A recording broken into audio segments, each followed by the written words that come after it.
Welcome to the very first episode of the Box Jumper Wadcast podcast, where I take an inside look at the fitness community, talk to people that help others get healthy, happy, fit, stay active and independent, and all the other great benefits of making fitness part of your life.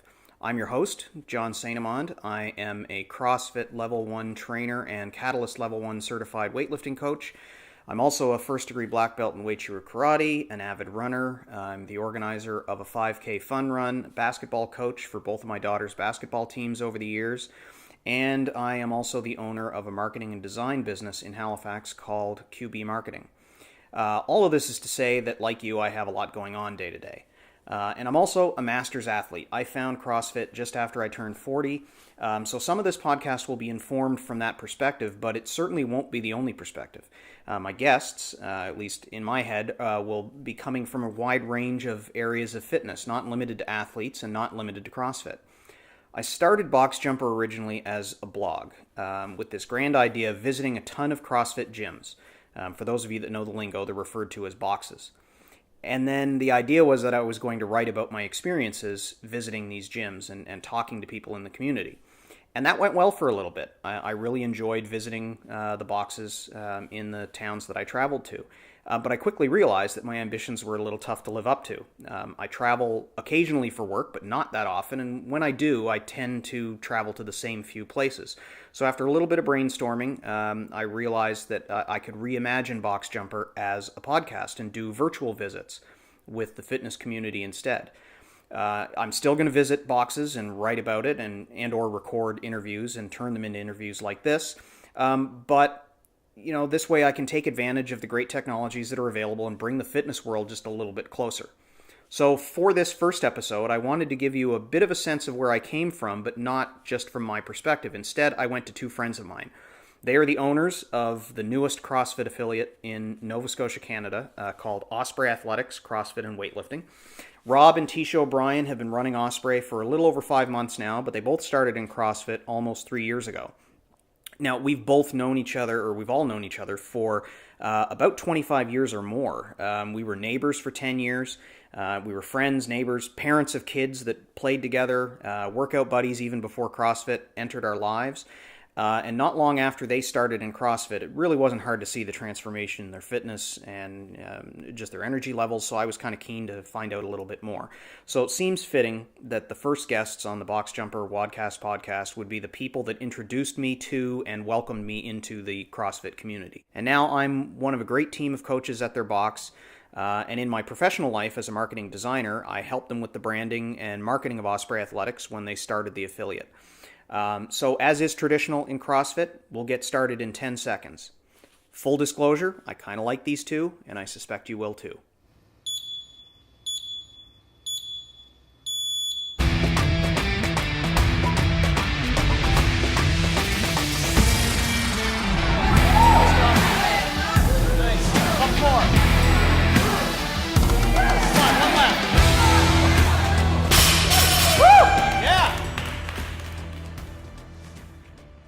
Well, thanks for coming and doing this. Yeah.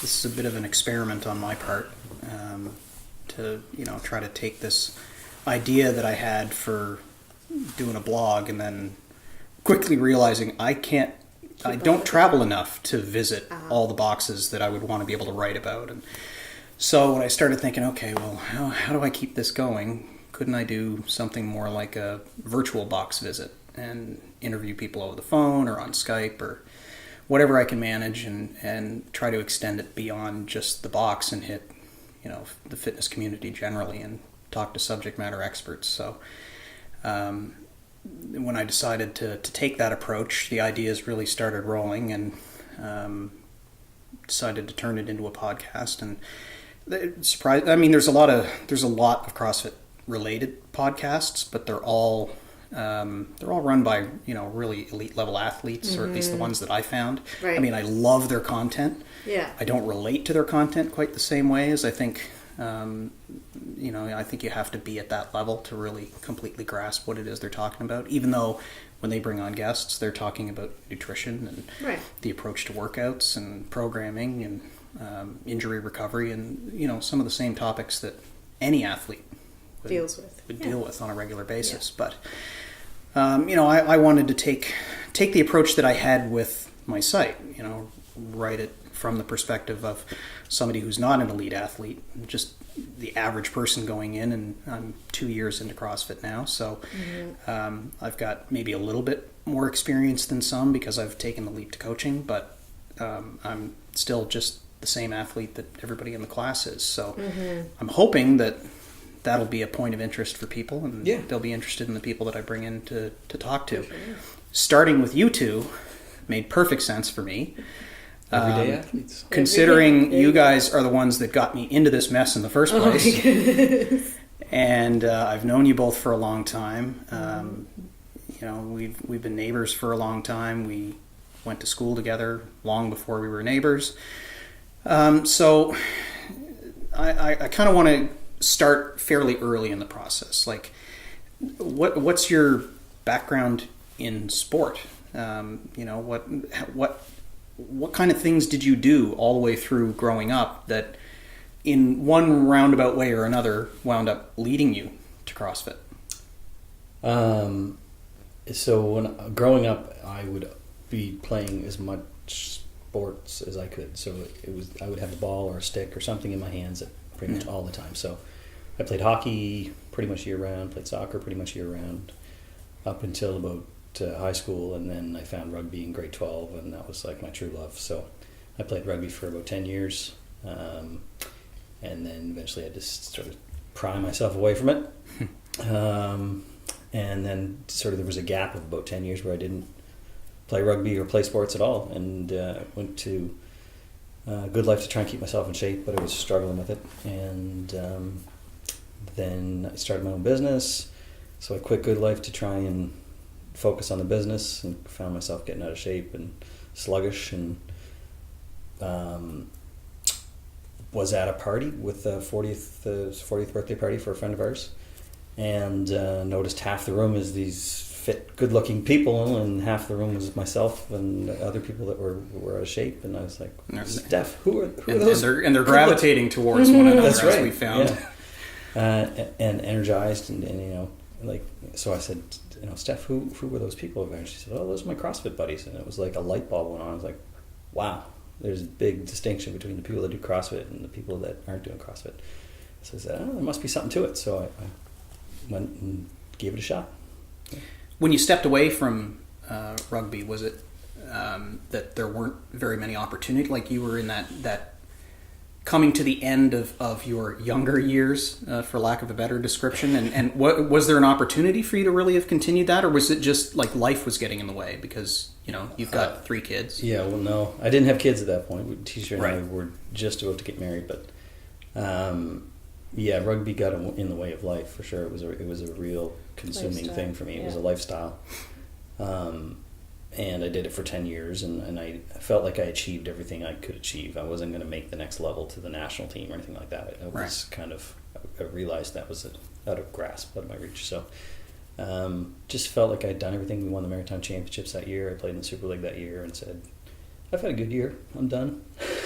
So that was it. And I said, I walked away. What about you, Ticia? What was your sport experience growing up? Similar to Rob, I always had my hand in something, and swimming was a big part of my summer. I was a summer competitive swimmer for 9 years. So I achieved some goals in that, and then I went on to snowboarding. I think I started snowboarding in grade 8 when that was fairly new. On the school trips, or did you go? No, just with a friend, a neighborhood friend, and her family. I always used to kind of tag along with them, and it was something new at the hill, and it was, I'm always game for trying something different, so that's kind of how I got involved in that. And then I started competitively riding and doing half pipe and the terrain park and that kind of thing, and I like to go fast too, so dual slalom and those types of things. So that kept me busy after school, and sport's a great way, I think, to just be involved in the community too. I always have been involved in sports that had a community aspect to them that were more of a team sport versus an individual. Even though you're competing individually, it's always on a team. Yeah. So I think that's why when I got into CrossFit, that really appealed to me, because it had that sense of community to it. So how long, beyond like high school, did you continue to do downhill sports? Oh goodness, probably not very long.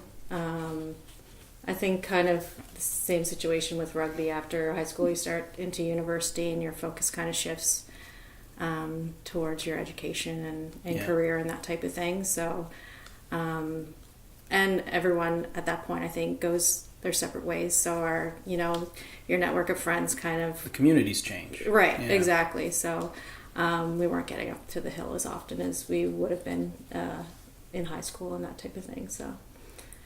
so then I kind of fell off too for a while, and I didn't really pick up anything until we started running together. So I think we ran for about 9 years before thereabouts. Yeah, we got into CrossFit. So yeah, so that was really all I was doing, our morning runs for that length of time.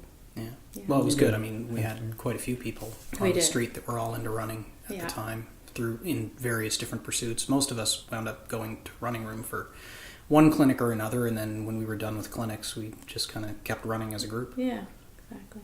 So it was good. But yeah, CrossFit didn't come up until quite a bit later for me. You both started, I don't know, at least 6 months before I did. Mm-hmm. And that was after I had moved too, so the connection to the day-to-day of what you guys were doing, I didn't get to see just what was happening. I saw more photos of you guys trying bizarre things like standing on top of kettlebells on Facebook. And I don't know, at some point or the other, I remember asking you, Ticia, about, okay, so what is it? Who runs it? What's it like? That sort of thing. And you had Janice was already involved at that point as well. So got me involved actually in Rocky Lake. I know Steph and I talked about it for about a year, and she was trying to get me in, and I had no clue what CrossFit was before I walked in the door. I didn't understand that there was even weights involved until I walked in there. I didn't know what a barbell was. I'd never touched a barbell before in my life. So Janice, we were one night, and she's like, I just signed up. I'm going to this new CrossFit box, and you got to come try it. So she was relentless that night. She followed up the next day, and so I said, "Oh, give it." We all do the same thing, yeah. Yeah. It's like converting people to the cult. Yeah. So no, it was good. And then I went in for that first 6 a.m. class and instantly made a connection with all the 6 a.m. crew. Well, you started with 6 a.m. right out of the gate. Right out of the gate, yeah. And I have a soft spot for 6 a.m. for sure. It took me a little while to find my groove in the 6 a.m. class, because I'm not a good sleeper, so I was up consistently at that hour, and when we went running early. Ridiculously early. Yeah. But running I didn't find as challenging to get my head around doing early in the morning. Like it wasn't the same level of exertion. Right. It was endurance. The I didn't have to really turn myself on for that. I could just kind of sleepwalk through it. Other than when we started getting a little competitive with each other. Yeah, there were times when we might have pushed a little hard. Yeah. But I wound up, at least initially, I hopped around to a couple of different times just trying to figure out, okay, where does this fit? Your schedule? Because I didn't know what kind of, how to integrate it in my day-to-day. Being self-employed, my hours are all over the place, and so I wasn't really sure whether that would fit after school. And, when we go back 2 years and change, Grace was a couple of years younger, so I kind of had to be around after school and that's right. into the evening to get things organized. So between homework and basketball practices and everything else, it was a little tougher to fit into the evening than I thought it would be. Right. So then I figured, well, okay, I'm gonna just brute force myself to go through the 6 a.m. thing and see how long it takes before I acclimate to it. Right. Took a little longer than I thought it would. But I don't mind the 6 a.m. thing now. It's an early wake up, but at least, you get your workout in, and then you got the rest of your day, and exactly. Nothing else gets in the way, which was the principal challenge I had. For me, it was, other stuff getting in the way, and that would be the first thing that would get cut from the schedule. And that was always what it was when I had to work out any time other than first thing in the morning. Right. Long before CrossFit, it was, I have to get it done early or it's not going to get done. Right. And I tried cycling, which I quickly discovered is kind of a limiting sport when you're in Nova Scotia and you've got to deal with weather, and then of course daylight savings time hits and you're just desperately trying to get out before it's dark, and then you're trying to ride in rush hour, so just it wasn't the right fit. Right. So CrossFit sort of made sense. I had only ever heard of CrossFit before I joined anyway, in those scary terms. So, I had heard about, people hurting themselves in competitions and how intense it was. And it's weird because I'm a very competitive person naturally anyway. Right. I'm not athletically gifted. I'm just stubborn. And so I figured that might not be the best fit for me. It might be just a notch ahead of where I would want to be. I couldn't have been more wrong. But, when we talk to people about CrossFit, sometimes that's the feedback that we get. Right. Yeah, there's a Misconception. I think, that CrossFit is scary and could lead to injuries and all that sort of thing. If it's done right, it shouldn't lead to injuries. Right.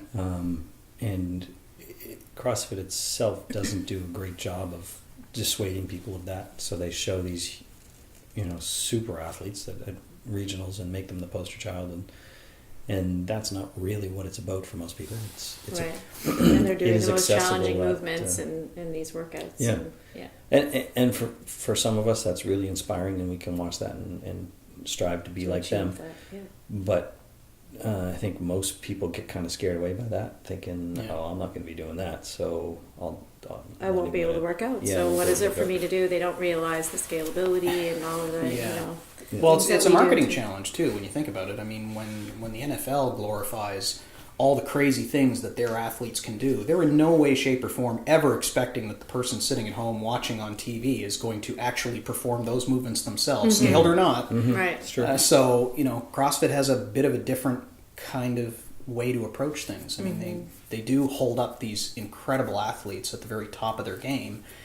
But I do think that they do a good job, at least with their Facebook posts and their Instagram.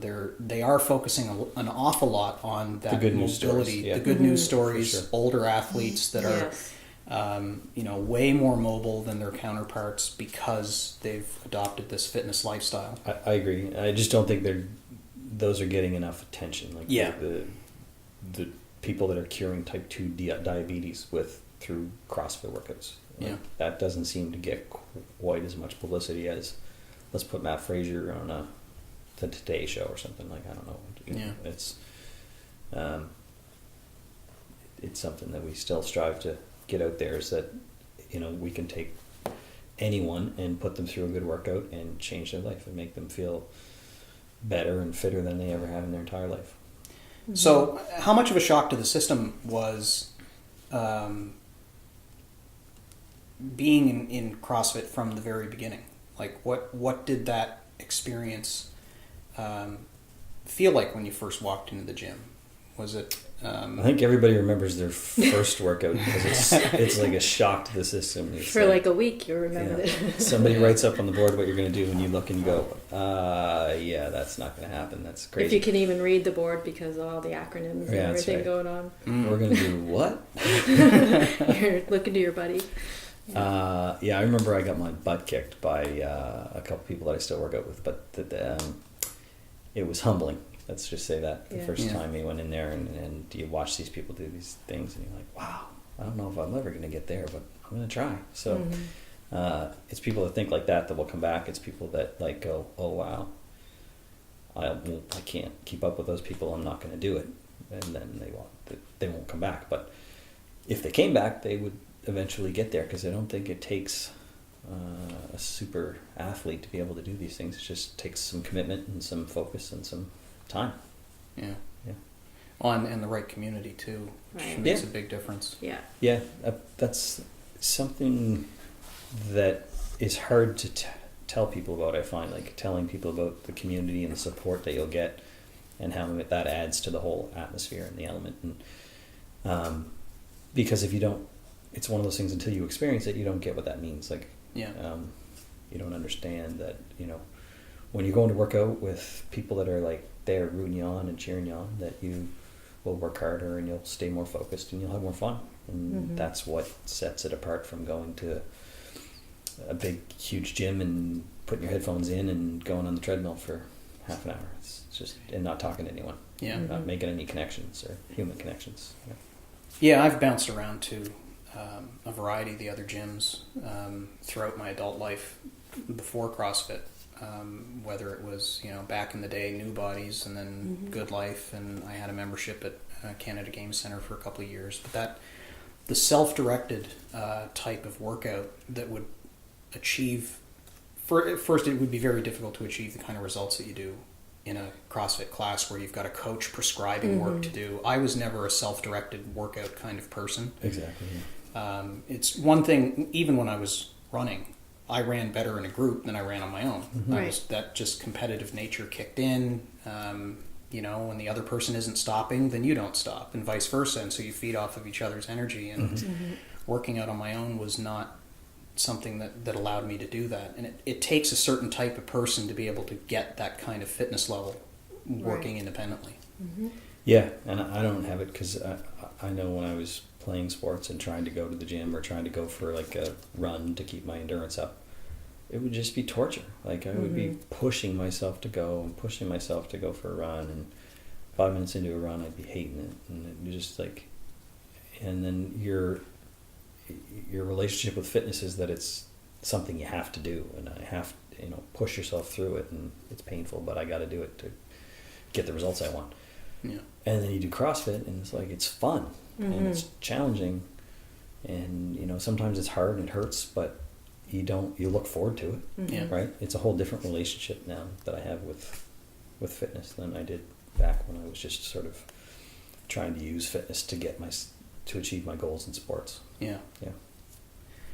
So how long into, Ticia, you became a coach before Rob did. You became a coach fairly early on in the end.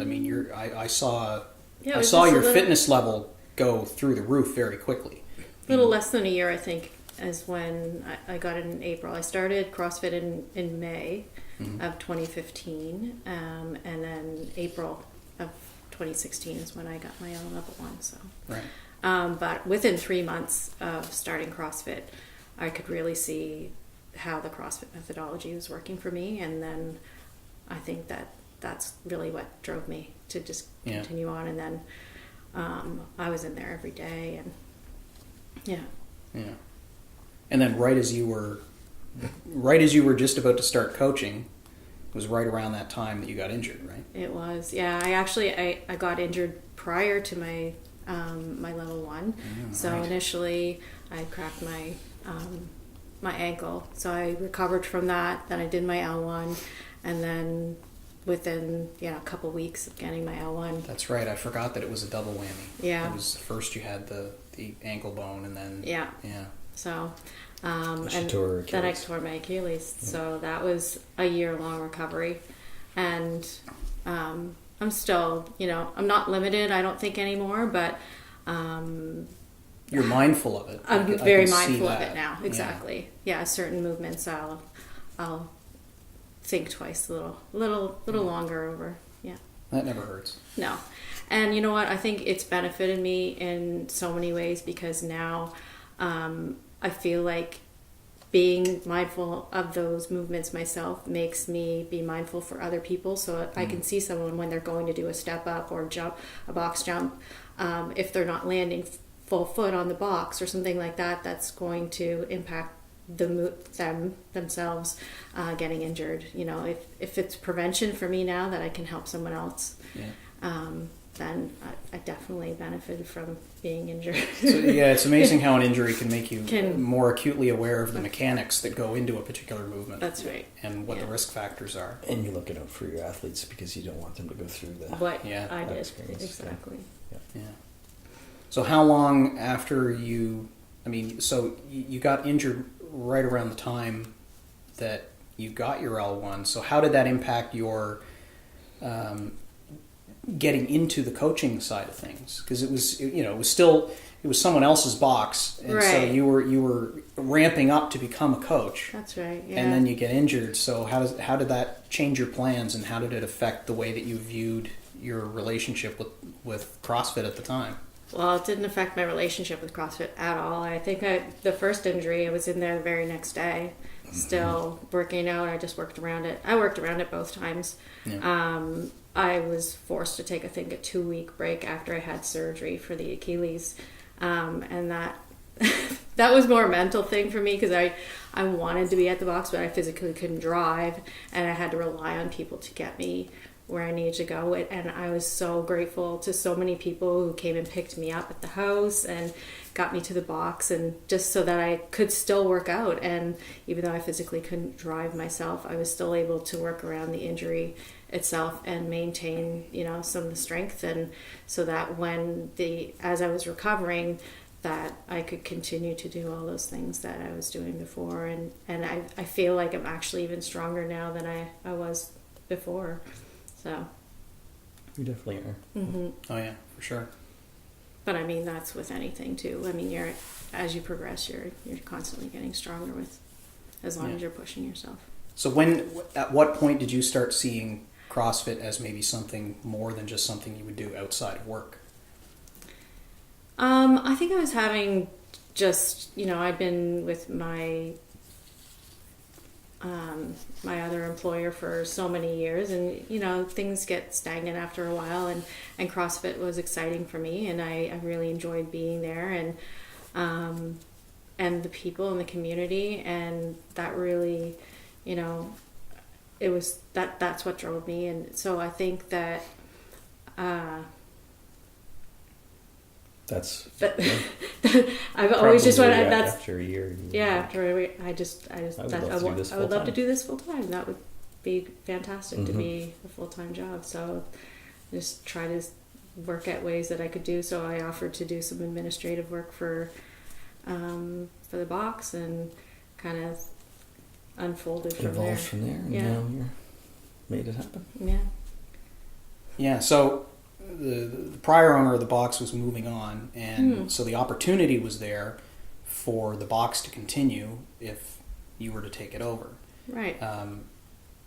How eager were you for that opportunity? I mean, was it kind of a slam dunk, or I mean, I know that Rob was already an independent business owner, so did it give you pause to have both of you become entrepreneurial at the same time? Well, I think we knew at the time that Rob's business, head office or corporate, was looking to buy back the franchises at that point. So we knew that eventually we would be looking for something new. It kind of did seem like divine timing, honestly, that this presented itself. And I think we were both thinking of it, but didn't express it to each other right away. And then one of us said something, and we're like, what do you think? And then it was like, we asked the question, he was open to it, and it just kind of went from there. It was so fast. It was the way that it all evolved. I'm not sure we knew what we were getting into at the time, but I think that it was meant to be. So you were able to effectively take over an existing community, but that has to have come with its challenges as well, because like a change of ownership can be a bumpy road. Sometimes you have members leave, sometimes you bring on new people. What was the transition period like? Was it relatively smooth because I think the members knew what was going on? Yeah, the community knew what was going on and knew that Ticia was like saving the community that they loved and that they wanted to support that. So helps that it wasn't somebody brand new coming in and just buying the box. Yeah, it wasn't like a like outsider. It's one of their own. Yeah. So I think it was positive that we had the existing community there to help out. I don't think there was any sort of like negative to it. There was no we didn't have to change the culture or anything like that. It was just such a good group of people that would just come in and everyone stepped up Yeah. and just was so supportive. And looking back on those few months that we were kind of in that roller coaster of a ride, that everyone, I think, kept us grounded for sure. And it was a lot of the work, reassurance, a lot more work than we thought it was going to be. But yeah. The members weren't the issue, that's for sure. It was No. transition. And you put your own stamp on it too. I mean, it's not like you just bought it and left everything the same. I mean, you gave it a new name, you reorganized the way that I mean, it took a little while, but you reorganized the way the space was being used. Right. Yeah. Repainted, upgraded some equipment. I mean, was that all just immediately on the horizon when you made the decision to go ahead? Yeah, because I think that some of the criticisms of the old place that we heard were, it was dirty and it was too small and it was this or that.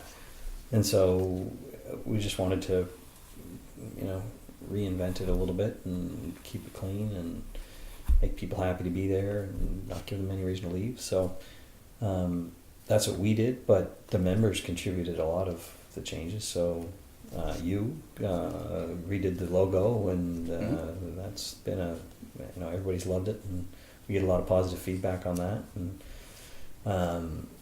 all the help you've given us with our social media and our website and our tech, it's been great. And then like other members have stepped up, like PJ with social media, and other people like Mike and Anita have given us lots of business tips and advice and thoughts, like feedback from the membership. And even with the renovation, a lot of members came in on their own and helped paint. Tons of members came in. Move equipment. Absolutely. Yeah, disassemble and reassemble the rig in the other room. Yeah. Move all those platforms. Yeah. And Isaac Smith's been great. He's been keeping things together from a programming perspective, and just running the weightlifting side, the Olympic lifting side. So it's just and just a mentor altogether. I find just his experience with CrossFit alone, and to be able to give us the guidance that we he's needed. been around the community much longer than any of us. And he was a former owner at one point, and so he's got advice. We go ask him questions all the time, and it's good to have his insights. And and he continues to run the weightlifting program with some pretty great athletes. I mean, I gotta say, there's been some phenomenal results out of that group. Definitely a source of pride having that group over there, and all that they're achieving on a national competitive level. So it's great. And he does a good chunk of the programming for the box as well. Yep. So he does the Monday to Friday programming, which is getting everybody the results, and everybody seems quite happy with it. I can certainly see the influence of the Catalyst program on the way that the programming is run throughout the week. Yeah. Having done I'm only an L1 in Catalyst as well, and but just having gone through the studying of the book and going through the methodology and the way that the programming is done according to the way that Catalyst runs, I can see the influence on certain days or certain types of movements and the relationship between those movements. So it's pretty interesting when you look at the grander calendar of stuff. I mean, members come in and they just do the workout, and they don't really think about the fact that there's some periodization in the way that the programming is constructed. Yeah. There is considerable thought. It's constantly varied, but there's a plan to it. You see heavy weeks, light weeks, weeks that have heavier intensity and lighter intensity. Like there's an ebb and flow to that. I think some of the members certainly recognize the difference. They feel it. That's right. But they wouldn't necessarily be able to put their finger on it and say, "Oh, yeah, that's the thought process behind it." So it's nice that there's that thinking going into it. That it's not just purely randomized. It really does have a progression to provide the athletes. They may not understand why they're getting new 1 rep maxes all the time, but it was because they did all this work in previous weeks and got them up to that point. So the CrossFit community being as open and friendly and sharing as it is, what's the relationship been with other box owners? I mean, how many of the other boxes around here do you know the ownership, and do you talk to them, and how much It's How been much great. sharing is Yeah, there? no, it's been great. When We reached out right away to let them know what our intention was when we were going to purchase. Yeah, And Rob had been going to Basin View, so he already had that relationship. And I mean, a lot of those we've maintained a good good relationship. friendship with But those I guys. mean, and we all kind of started together too, because some of the owners were previous members of the old box, so we all kind of started together. So. Yeah, and Brian at Bar Down's been great, and Dave at Blended, and Yeah. I think that Tony really showed they've been, last weekend in Absolutely. Yeah. the competition Yeah. That was fantastic. that Mike and Jason organized. Yeah.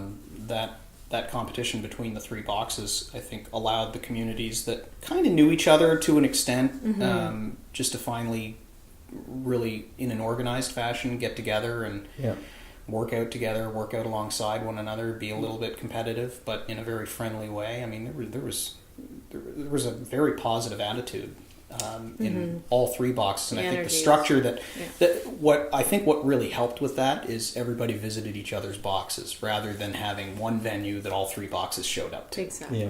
We kind of insisted on that so that Yeah. it would work that way.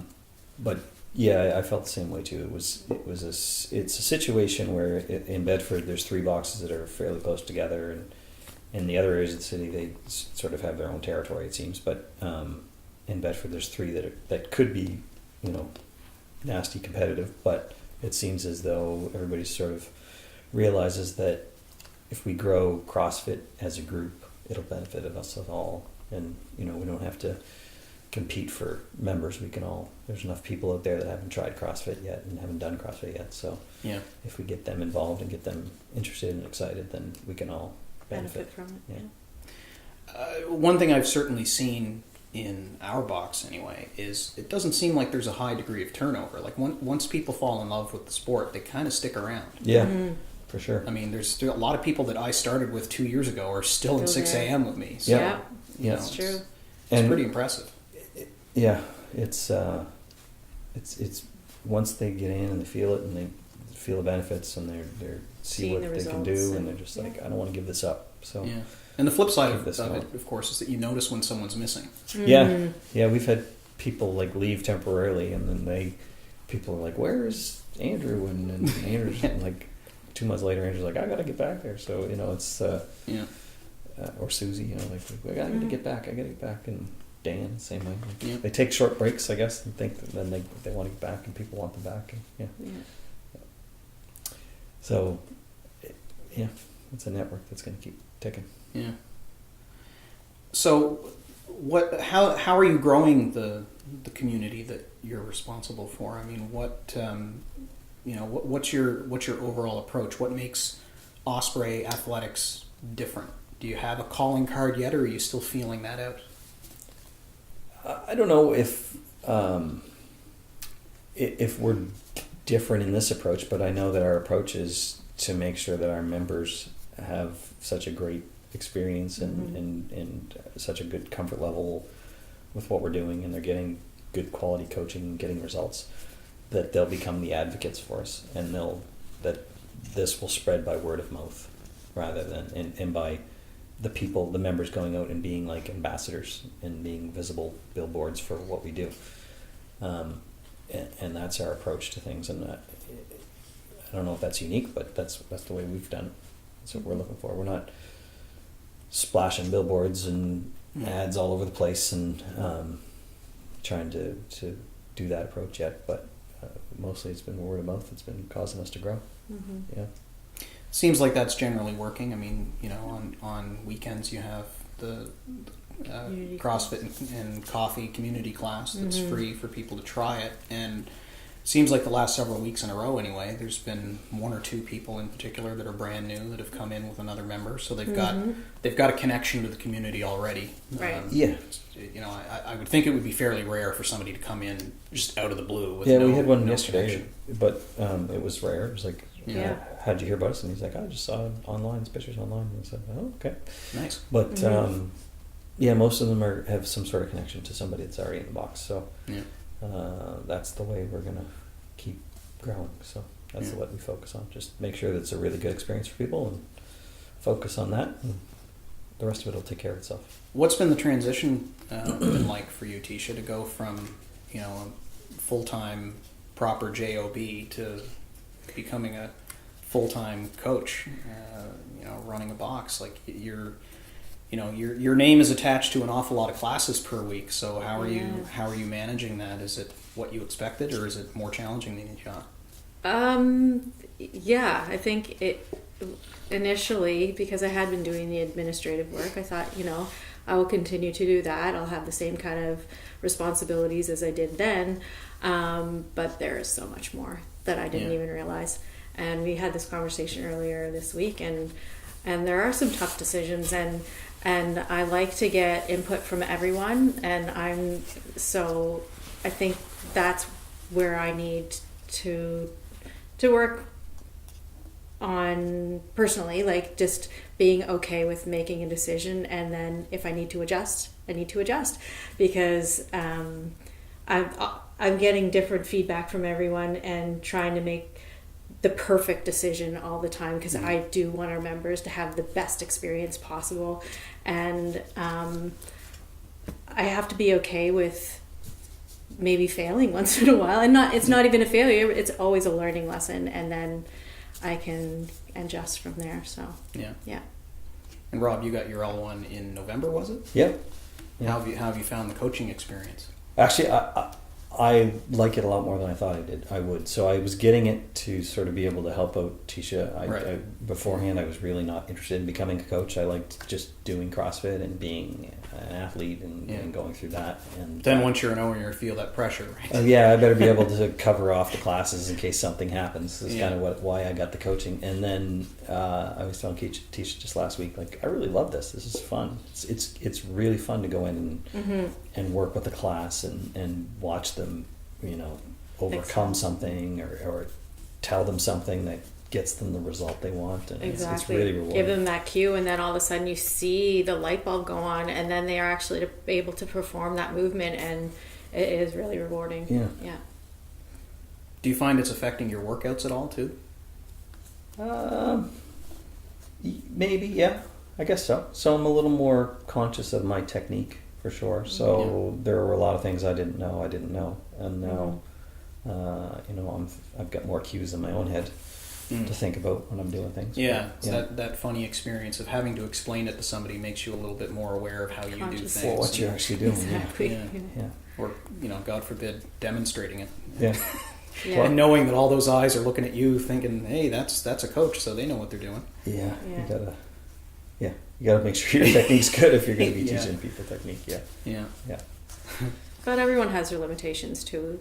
I mean, the coach doesn't have to be the greatest athlete in the box, I don't think, but they have to know what they're talking about. Exactly, because we all have our injuries and things that we're dealing with too that may affect our ability to maybe squat or do things like that. So and I love that our coaches jump into just regular classes. We're all in there together, and it doesn't matter if we're a coach, if we're an athlete, and we all can just get in there, grind it out together.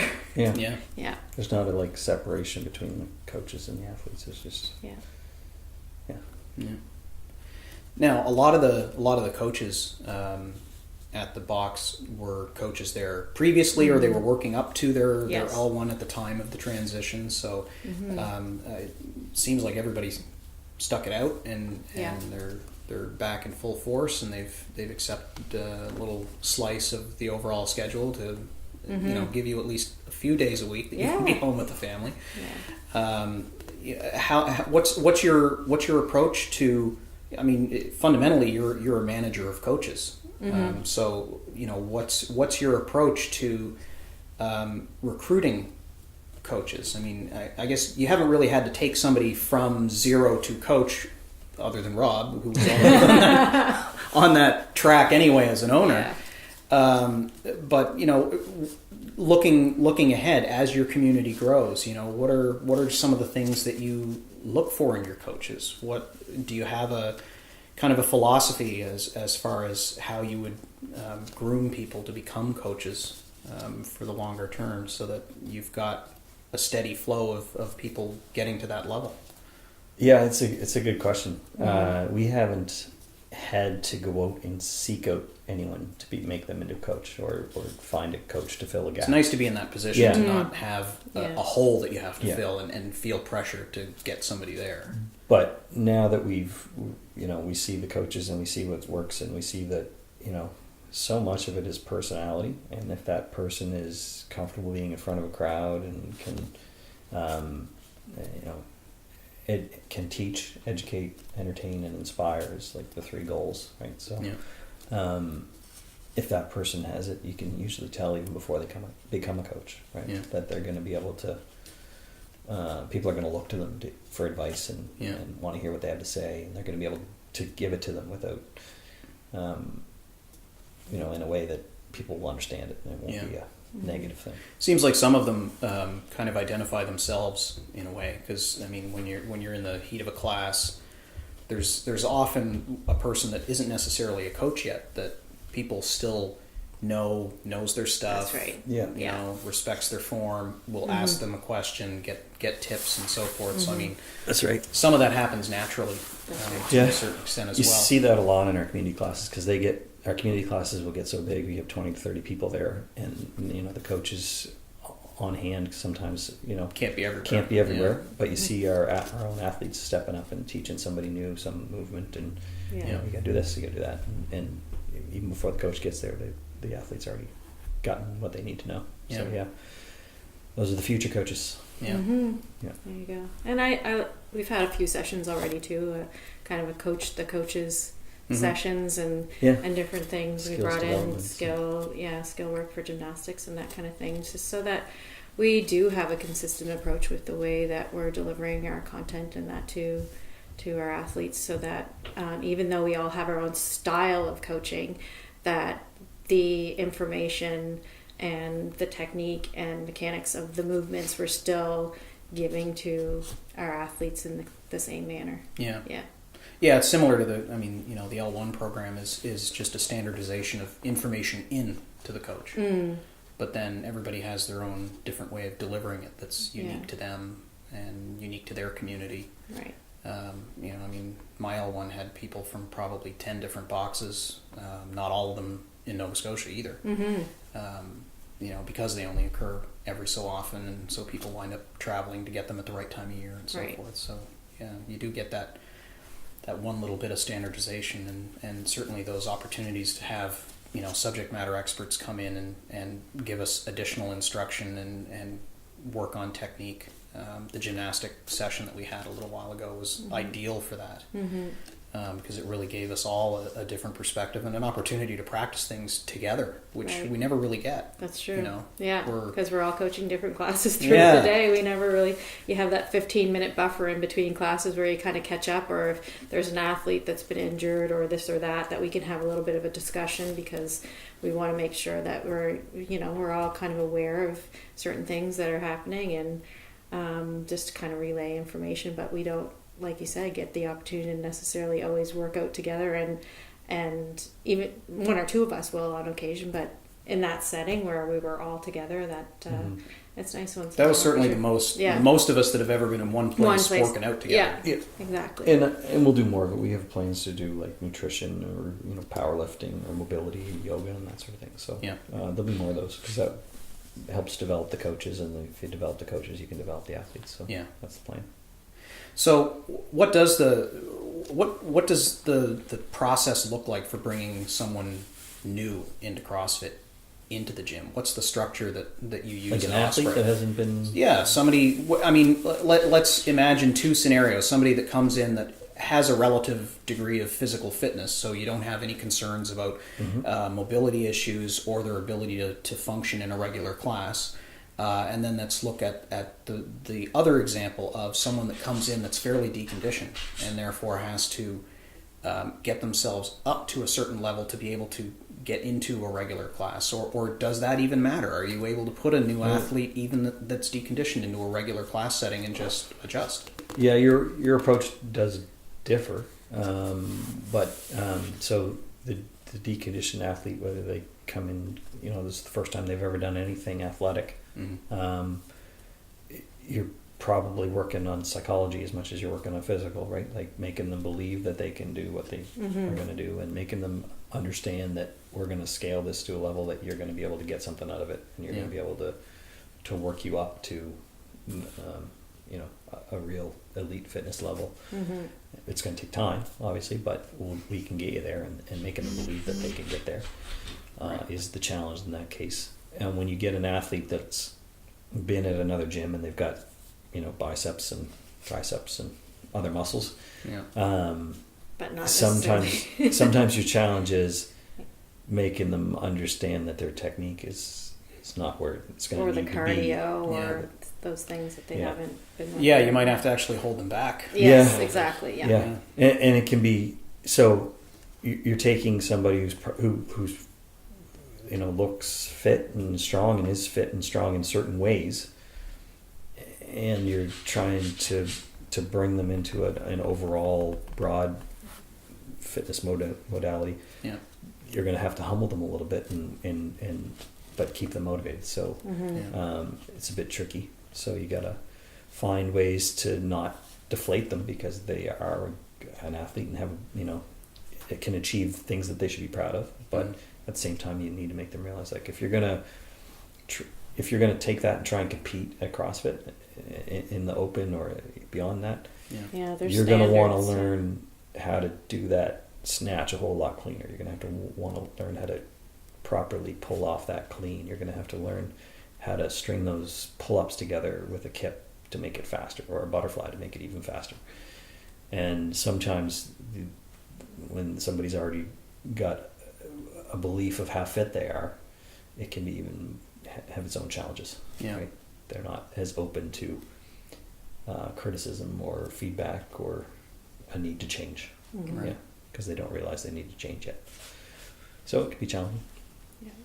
What's the structure that you use for bringing in entirely new athletes? I mean, with most CrossFit gyms, you hear like the various different terms. On ramp, fundamentals, pre-flight is the terminology that we use for essentially that same idea. What does that structure look like? How have you formalized the process for bringing a new athlete in to Osprey? Well, we have 6 classes.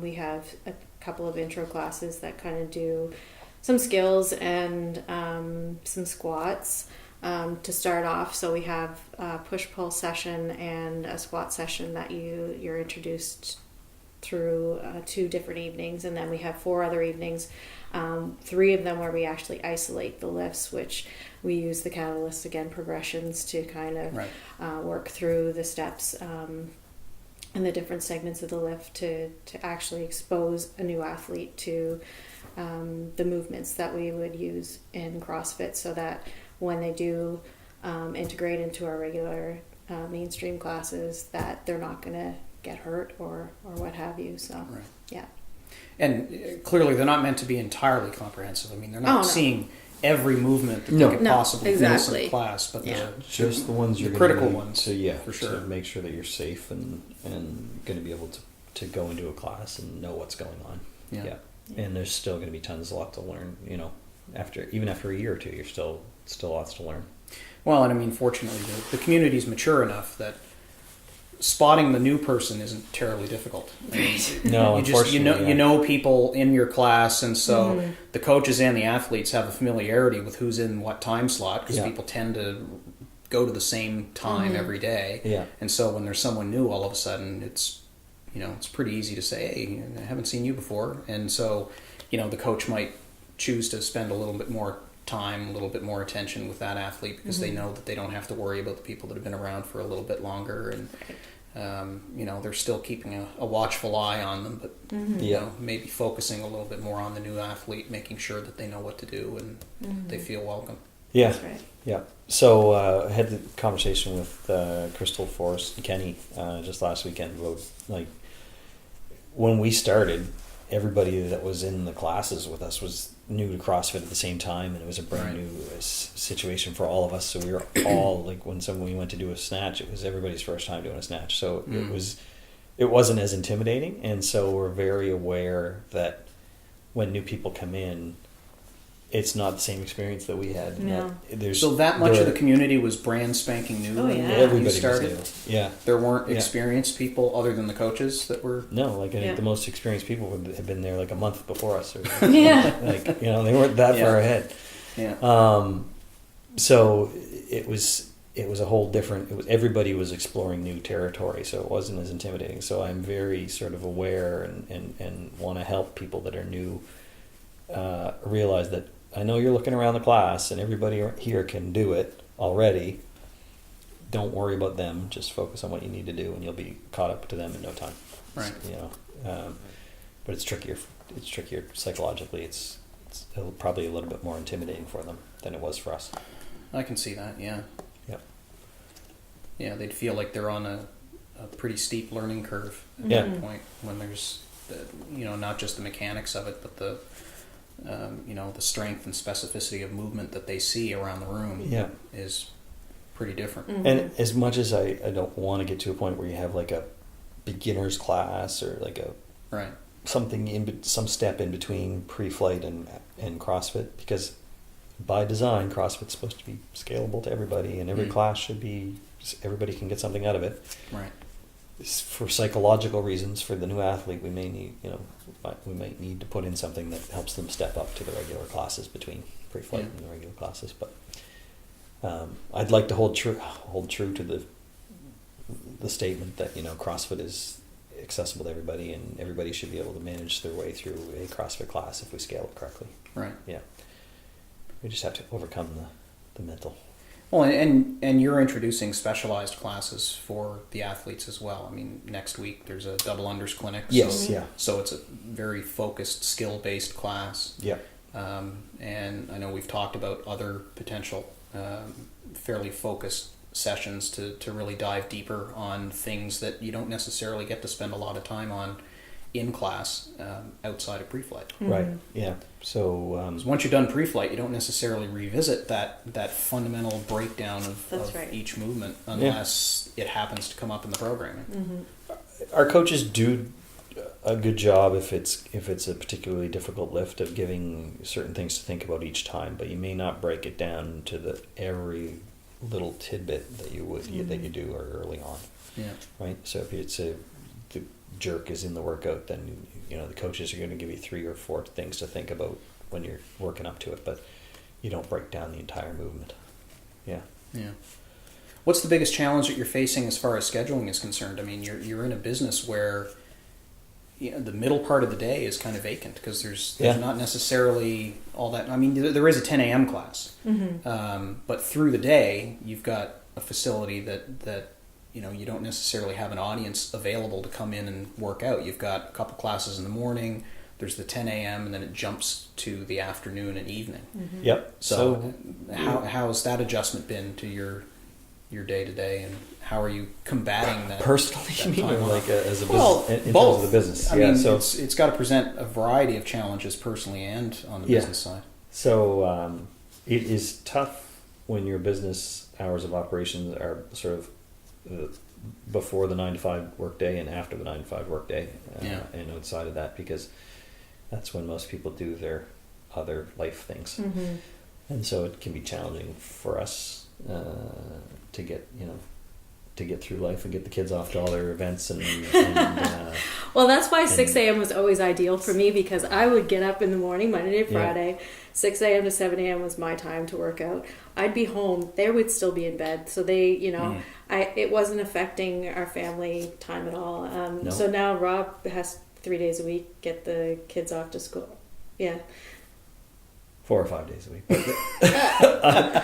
Recently, we've been home on Wednesday mornings, which is Tuesday good. and Wednesday sometimes, I think. So it's anyway, yeah. Yeah. So for me, not I appreciate my wife that much more, because now that I have to get all 3 kids out in the morning, I am not a 6 a.m. I'm not a morning person. I come down and put the coffee on, and that's about the limit of my capabilities at that hour of the day. So having to get 3 kids out the door has been a struggle for the last 6 months. 5 months. Yeah. But I'm surviving. Yeah. I'm surviving. It's great. Yeah. But in terms of the business and the hours, we're trying to maximize the amount of use we get out of the box. We do personal training throughout the middle of the day. We have goals of filling those hours with groups that might be free those hours of the day. So you might be able to get school age kids in there from 3 to 4 before we do our regular classes. Right. You might be able to get a group of retirees in the middle of the day, entrepreneurs, those types of things.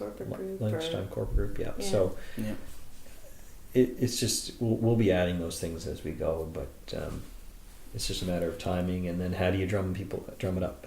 So you don't want to start a class that nobody's in and just keep it open until people show up, like Field of Dreams or something. But you want to feel like the demand's there from the start. You got to build a little bit of demand somehow and get it going.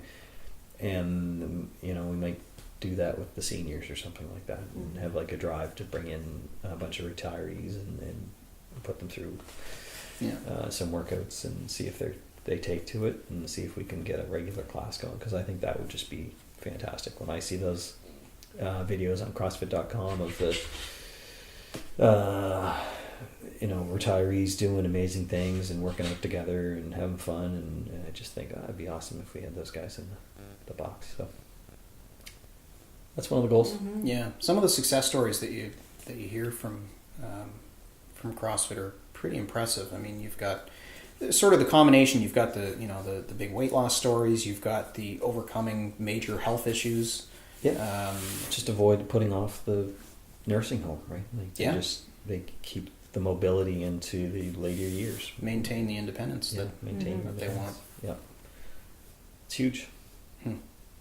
I think the interesting part of reaching out to that market is again, you've got the expectations that people have for what fitness is and what CrossFit is, and where those lines blur a little bit, and how do you get them to understand that fitness is for everybody, and everything can be scaled, and showing those success stories really makes a difference. I mean, we've got quite a number of people at Osprey that have done some pretty remarkable things for their health over the last couple of years, and I think all of the members recognize the people that have really completely changed their health and their lifestyle by coming in. I'm sure everybody feels like they've themselves changed their life for the better. Absolutely.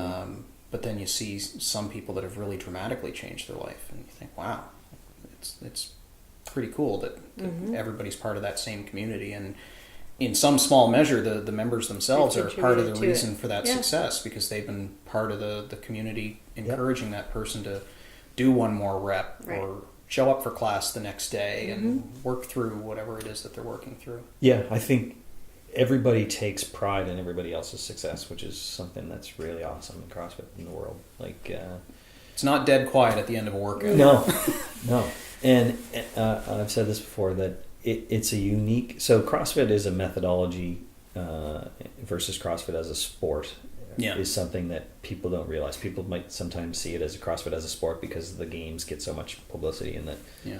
But not everything has to be aimed at trying to become a competitive athlete. It can just be aimed at becoming the best you every day, and you will get to be fitter and feel better than you've ever felt in your work life. But I forget where I was going with this.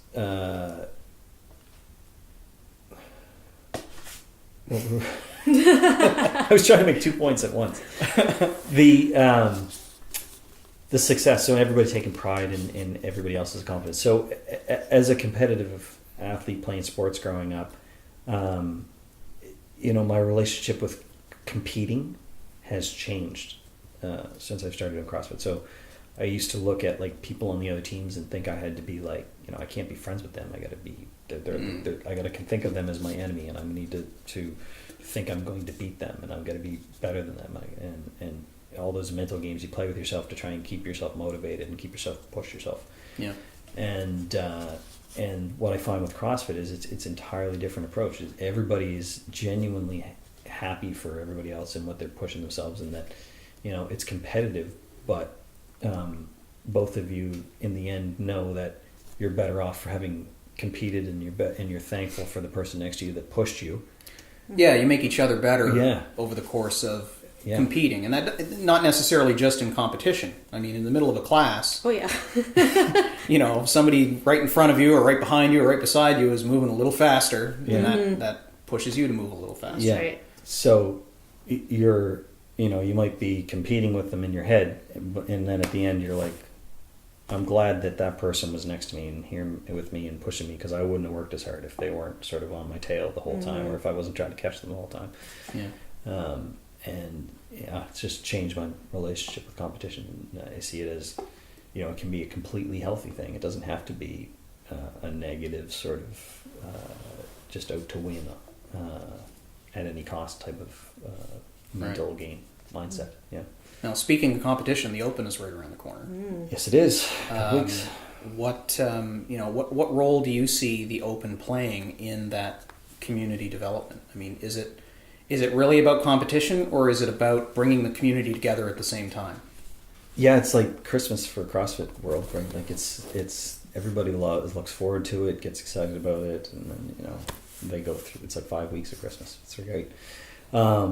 It can, and it can be draining, and it can be, hard on the owners and the judges and the athletes, because it does take a long time, and it's a slog, and it's a process. Yeah. But everybody loves it. Everybody looks forward to it all year round, and it's kind of the highlight of the year for everybody in the community. It certainly brings its logistical challenges, because you're trying to manage your regular weekly schedule in order to make sure that members get their workouts, because not everybody's going to participate in the Open. As much as you try to remind people that it's very accessible, it's just another workout, it's just a benchmark.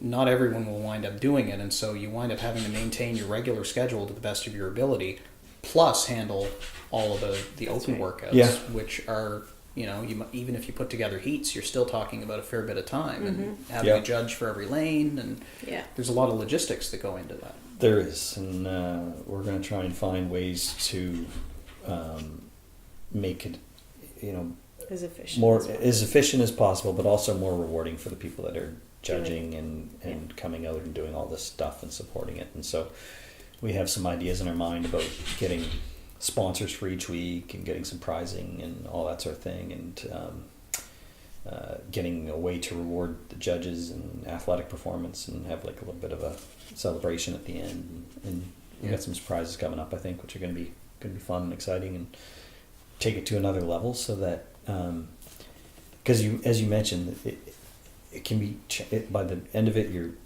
it's difficult organizing every week. It can be difficult getting the judges in every week and working around everybody's schedule over 5 weeks, and but everybody enjoys it and has fun with it, and we just need to make sure that everybody gets as much out of it as they can and gets rewarded and has a great experience. So that's what we're gonna do. Yeah. And we're thinking about offering up an opportunity for people that are outside of CrossFit. So you might be working out at a different gym, a regular type of gym, or in your own garage or whatever, but you want to do the CrossFit Open. You want to test your fitness. Yeah.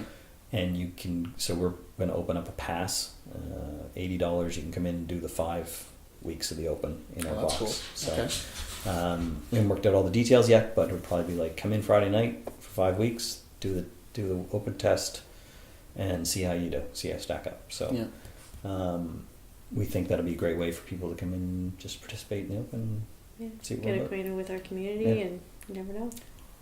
Because there are a lot of people out there that are following it and sort of on the fringes and really want to try CrossFit, but they're a little bit anxious to jump in, or maybe they think the price is not worth it or something like that. I don't know, but CrossFit certainly has a higher price point than your typical Globo gym. That's entirely self-directed. I mean, that's I think where people make perhaps an unfair comparison, because when you're dealing with, at least my experience in traveling to all of the various gyms that I've been to so far, they all kind of have a similar philosophy in terms of how many people are going to be in a class. I have yet to be one at one that had more than 12 in a regular class. with the exception of like a special workout on the weekend where it's kind of a free-for-all and there's more people. But the typical regular schedule is 10, 12 in a class with a coach. And so you've got, somebody that's there looking after the athletes and making sure that they do the movements correctly, and all the programming is on the board, so nobody has to come in and decide what to do. So, Yeah. I mean, when people say, "Oh, well, CrossFit's expensive," what do you say? So this is constant struggle. So yeah, they look, if you're comparing the price of us versus the Globo gym, you don't get it. You don't understand it yet, because it's not about the price. It's about, most of us only have so many hours in the day that we can dedicate to working out, or how many hours in the week, right? So are you making the most of your workout? If you're going to the big, huge gym and putting your headphones on and getting on an elliptical, you're doing something good for yourself, but you're not getting the most out of your hour. You're not gonna get the results you would get if you went to a CrossFit gym. Yeah. If you go to a CrossFit gym, you're gonna have a coach that's gonna show you how to get fit, make sure that you're doing it safely and efficiently, and the class itself and the coach and the workouts are going to push you to do things that you would probably not do if you were just at the gym by yourself and you weren't kind of feeling up to it today. I'm not feeling up to it today, so I'm just going to take an easy day. You don't do that at CrossFit, because you just get inspired by the people around you, and you get pushed by the people around you, and you just it just gets more results. And so if people experience that, then it's an easy sell. They get it. Okay, I would never go back to that old gym because I see the value in it now. But when somebody's paying, I don't know what they pay nowadays to get a CrossFit regular gym membership. Yeah, $50-$60 a month seems pretty common. Yeah. So, with the exception of the real discount ones where you're really truly left in the weeds on your own, it takes a special person to be able to drive themselves hard enough to make use of that. Yeah, and so to make the mental leap to paying CrossFit prices, you've got to understand that if you want to make the most out of those hours that you have in the week to get the results, CrossFit's the way to go. You're not going to get the same results if you have 3 hours a week or 4 hours a week or whatever you're doing at the regular gym. You're just not pushing yourself at the same level.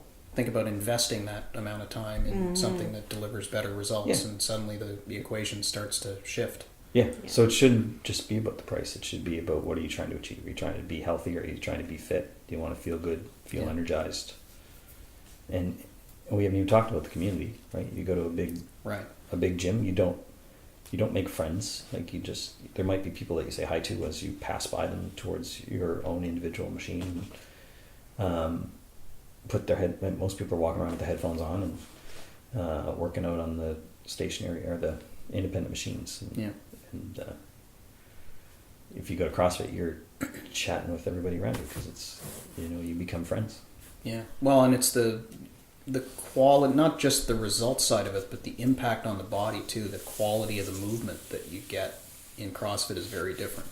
Oh, yeah. Everything is compound movements. It's multiple muscle groups at the same time. Yeah. There's nothing isolated about it. So I've often said that if I wish I had discovered CrossFit when I played rugby, because I would have been able to do so much more. I just would have felt fitter and stronger and had more capacity to do what I wanted to do on the field. So, well, that's an interesting side of it too, because it's the impact on your life outside of the gym, and sometimes your life outside of the gym involves other sports too. Mm-hmm. And so the kind of general fitness that you achieve and the strength and coordination that you wind up developing as a result of these compound movements in CrossFit, they have to have an impact on your life in sport outside of, for sure, in addition to your general day-to-day walking around skills too.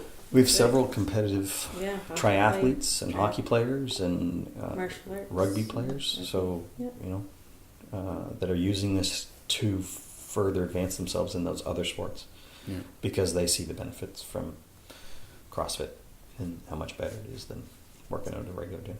Yeah. Well, I know when I was running, I was fairly susceptible to certain types of injuries because it was repetitive motion, but it never really hit any of the muscle groups surrounding the muscle groups that I was using at the time. So while the muscles responsible for driving me forward in a run got stronger, nothing else did. So then as a result, I was a little bit more susceptible to injury if my foot fell a little funny because I came off a curb or something along those lines. You're really good at doing one thing, which is running straight ahead and not so and I didn't fully appreciate varied from that. the specificity of the movement that I was doing as a runner until I got into CrossFit, and then I was like, okay, I've got to do a whole bunch of thrusters, then do a whole bunch of pull-ups, and then go for a run and come back and do the same thing. And all of a sudden I go, oh wow, all of these different muscles are getting hit at the same time. Now I feel how those other muscles are related to my running and how they kind of keep everything in line properly in a way that they weren't before. So those muscles that balance out those joints were weak, and I felt it. And from personal experience, like training to run before run a 5K, your annual 5K to beat lung cancer, did that, when I just ran to train for it, and set a time, a PR, and then a few years later we're doing CrossFit, and we don't really run that much in CrossFit. Not distance anyway. Not distance, but short. And then I go and do the 5K out of the blue and beat my old time by minutes. 2 minutes, Yeah. So I often see people running along the Bedford Highway and think they're running in this terrible weather in the winter and stuff. If they would just come in and do CrossFit for the winter, they would be better runners when they went back in the spring or the summer. Yeah. They obviously have the drive and the fitness because they're out there pushing themselves through the slush and the rain and the terrible weather. They would love it. So what are the are there any what you would call next big plans for what you're going to do? I mean, you're new affiliate owners, so I mean you have this whole opportunity open to you to kind of make things up as you go along. Are you going to learn from what other people have done, or are you going to chart your own course and try to make something that works for the way that you're going to manage the box? I know that it's really nice these days with technology and social media and that type of thing. Like there's some groups that we're connected with, like on Facebook, some affiliate groups and that kind of thing, and that's a great network to be a part of, because we can just post a question in there and see how they've managed it within their box and that type of thing, and that's super helpful, especially being really new as owners. Different things like that. I don't think specifically we have we have things in our mind and the back of our heads, but we've focused so much over the first few months on just redoing the space, making sure that the coaching is where we want it to be, and getting the systems running correctly, like the Zen planner and all that sort of thing. But we've got some things we got in mind for the next steps, but we're not releasing them yet. I guess I don't know. We haven't committed ourselves to them yet. Right. So it might be. Anyway, I guess if we said them, then we would be committed, wouldn't we? But it's a good way to commit yourself, is to put it on record as you having said you're going to do this. But true. Yeah. And then, Well, the Open's only a couple weeks away, so once that hits, that'll probably be your focus. Yeah, you don't want to be starting anything new during straight. the Open. Yeah. But we're looking at after the Open and doing a few new things and nutritional challenges and stuff like that, and other types of challenges to get people pushed. Warmer weather arriving won't hurt either. Yeah. The challenges that Canadian boxes face that Southern boxes don't necessarily experience. Yeah. The unique challenges of being trapped indoors for at least a few months anyway. Yeah. Yeah. Well, thank you both for coming and thank you, John. being my guinea pigs in this little experiment. Yeah. I figured this was a good way to start things off. You're the owners of my home box. You got me into CrossFit in the first place, and we've known each other for a long time. So I couldn't think of any better way to start this experiment off. Hopefully, if things go well, I'll be able to bring you back and be able to talk about Some kind of an update on There you go. how things have gone. And Wait till you read the know. comments on the Yeah. first and last episode of the Box Jumper. Thank you. Appreciate it, John. Thank you. Thanks. You. And that is a wrap on the very first episode of the Box Jumper Wadcast podcast. I hope you enjoyed it. I hope you'll subscribe so that you get future episodes automatically as I'm joined by guests from the fitness community. Just some of the people that I plan to speak with down the line includes physios, podorthists, young athletes and athletes that are young only at heart, event organizers, boot camp directors, and more. So there's lots of great people making fitness part of their everyday lives, and so my plan is to seek them out and try to bring them to you. If you have comments or ideas for future guests, many of you are plugged into the fitness community and may have great ideas for people for me to talk to, drop me a line. My email is info@boxjumper.ca, and of course you can visit the website boxjumper.ca often for more fitness-related stuff outside the podcast as well. Be sure to follow me on Instagram, Twitter, and Facebook. The handle is @boxjumperover40, and the 40 being the digits, 40. Thanks for listening, and I'll have a new fitness guest coming to you very soon.